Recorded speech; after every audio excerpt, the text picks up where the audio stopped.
Hello and what's up everyone, I hope आप सब बढ़िया हो गए एंड आप सभी को नमस्ते। सो ये 5 मिस्टेक आप बिल्कुल मत करना अगर आप कनाडा जाने वाले हो या कनाडा के अंदर ऑलरेडी हो। So before moving forward, if you new to my channel you can support by subscribing it, and if you like this video just give a like and share with your friends, and if you need a mini session with me means हमसे बात करना चाहते हैं, you can DM me on Instagram. You have to be a nominal fees. So शुरुआत करते हैं, बात करते हैं this 5 mistake you should not do अगर आप कनाडा जाना चाहते हो, because if you do it you might be deported. If you don't have skills, don't go to Canada, because if you don't have skills, आपको ना opportunity मिलेगी ना part time ना फुल टाइम। जितने ज़्यादा स्किल्स होगे उतने आपकी लाइफ इजी होगी, उतना ज़्यादा आप अर्न कर पाओगे। अगर आप सोचो कोई भी सिंपल सा कोर्स ले लो और मेरे पास बहुत सारे स्किल्स है, डेफिनेटली गो। अगर आप कोई अच्छा कोर्स लेते हो और आपके पास स्किल्स नहीं है तब भी आपको इश्यू आएगा। आई वुड सजेस्ट यू, आप स्टडी परमिट पे जाते हो, सही कोर्स लो जिसकी डिमांड है, जो आपको हेल्प करे इन टर्म्स ऑफ पीआर में भी, in terms of part time full time job में भी, और साथ स्किल्स सीख के जाओ। जितने ज़्यादा सीखोगे उतनी आपकी लाइफ ईजी होगी, उतना आपको आराम होगा in terms of earning a money. और रेफरेंस कॉन्टैक्ट बहुत मैटर करता है। आपको mainly maximum job reference contact के थ्रू मिलती है कनाडा में। आजकल के टाइम पे जॉब पोर्टल से बहुत कम जॉब्स मिलती है तो आपको या तो हेल्थ केयर इंडस्ट्री में मिलती है, या तो कंस्ट्रक्शन या तो स्किल बेस्ड इंडस्ट्री में मिलती है। अदरवाइज आपको कोई जनरल लेबर की जॉब हो आपको सिर्फ रेफरेंस कॉन्टैक्ट के थ्रू ही मिलेगी।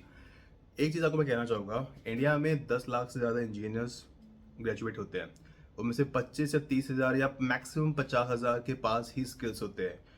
आपको सिर्फ थ्योरेटिकल नॉलेज है, आपको प्रैक्टिकल नॉलेज जीरो है।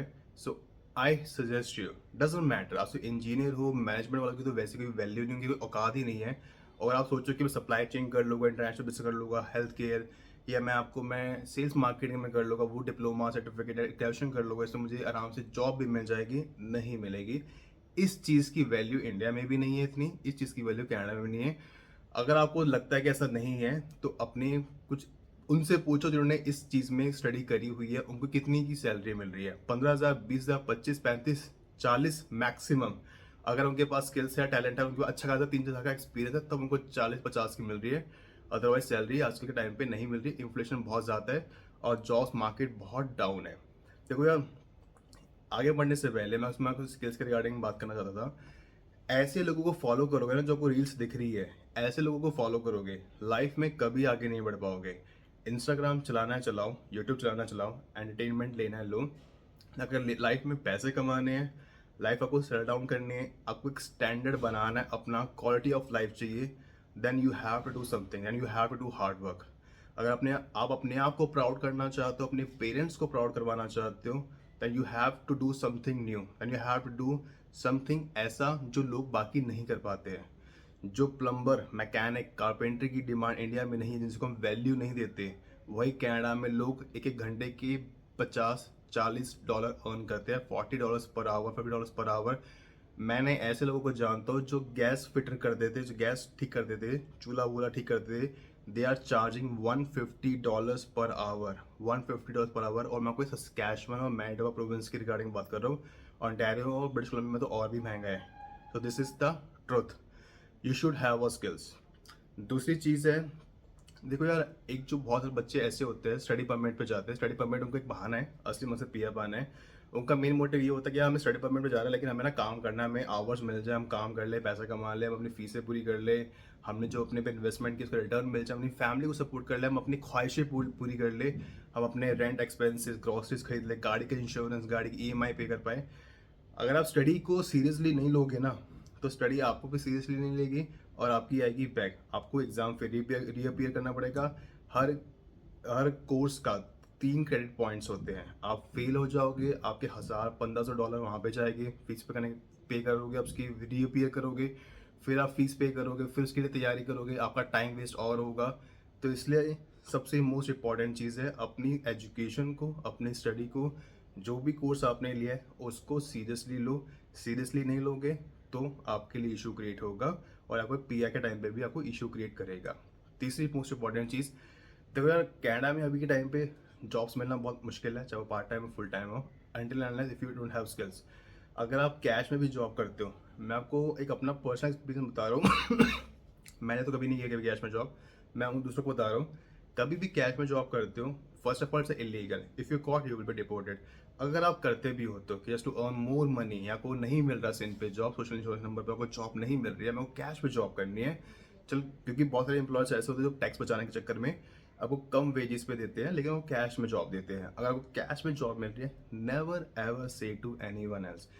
अगर आप किसी को बताते हो और आप पकड़े जाते हो, यू विल बी डिपोर्टेड। आपका सारा पीआर का सपना धरा का धरा रह जाएगा, आपका कैनेडियन ड्रीम सारी खत्म हो जाएगी। So never ever do this. चौथी मोस्ट इंपॉर्टेंट चीज़, नेटवर्किंग रेफरेंस।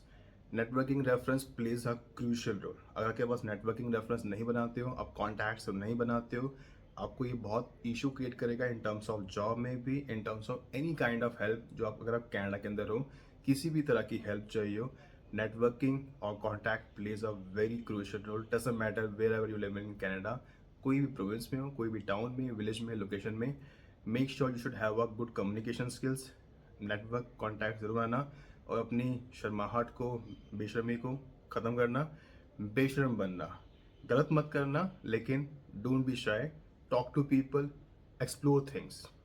एंड सबसे मोस्ट इंपॉर्टेंट चीज़ है यार, लैक ऑफ विजन। और अगर आपके पास लॉन्ग टर्म प्लान नहीं है, अगर आप लैक ऑफ विजन और शॉर्ट टर्म प्लान, आपको पता ही नहीं करना क्या है, कनाडा में चला गया, ठीक है, पहुंच गया, मैं स्टडी वीज़ा पे जाऊँगा, वर्क परमिट अप्लाई करूँगा, 3 इयर्स का मिल जाएगा, 2 वीक स्टडी करने के बाद पीआर के लिए अप्लाई कर दूंगा, करना क्या ये नहीं पता, लेबर वाले जॉब करनी है, जनरल लेबर जॉब करनी है, कुछ बड़ा करो, स्किल सीखो, ऐसे कोर्सेज लो जो अभी आपको स्क्रीन पे शो हो रही है, ये आपको हेल्प करते हैं, इनकी डिमांड है। I know so many peoples. इसमें एक चीज़ और मैं कहना चाहूँगा स्टडी वीज़ा के रिगार्डिंग स्पेशली, अगर आपको लगता है कि मैंने जो स्टडी करी हुई है अपनी होम कंट्री में वो सिंपल स्टडी करी हुई है और मेरे को स्किल बेस्ड कोर्स लेना है, पहली बात तो स्किल बेस्ड कोर्स ऐसे नहीं मिलेगा।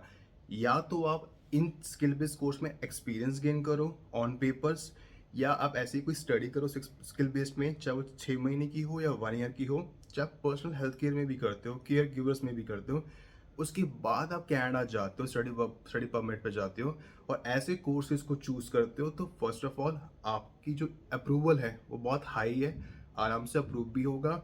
दूसरी चीज़, आपको जॉब भी मिलेगी, चाहे वो पार्ट टाइम हो फुल टाइम हो, आप अच्छे पैसे भी अर्न कर पाओगे। तीसरी चीज़, सबसे चौथी मोस्ट इंपॉर्टेंट चीज़, इसमें आपको पीआर भी बहुत इजी मिलता है और 6 महीने का एक्सपीरियंस ही रिक्वायरमेंट होती है, just 6 months in skill based personal health care care givers में। उसके बाद आप फाइल लगा सकते हो। So this is that easy. आपको इमिग्रेशन कंसल्टेंट एजेंट चीजें नहीं बोलेगी, वो आपको उस कॉलेज यूनिवर्सिटी में भेजेगी जिनका उनसे रेफरेंस, उनका कॉन्टैक्ट होगा, उनका कोऑर्डिनेशन होगा, कि उनको 20-30% कमीशन मिलता है जब आप वहाँ पे जाते हो, एडमिशन लेते हो। You have to think about your self, not the consultant और द इमिग्रेशन एजेंट। अपने बारे में सोचो, उनके बारे में नहीं। सो वीडियो को इंपेंड करता हूँ। If you need any help, if you need any session, just let me know the comment section और you can DM me on Instagram. तब तक के लिए good bye and have a great day.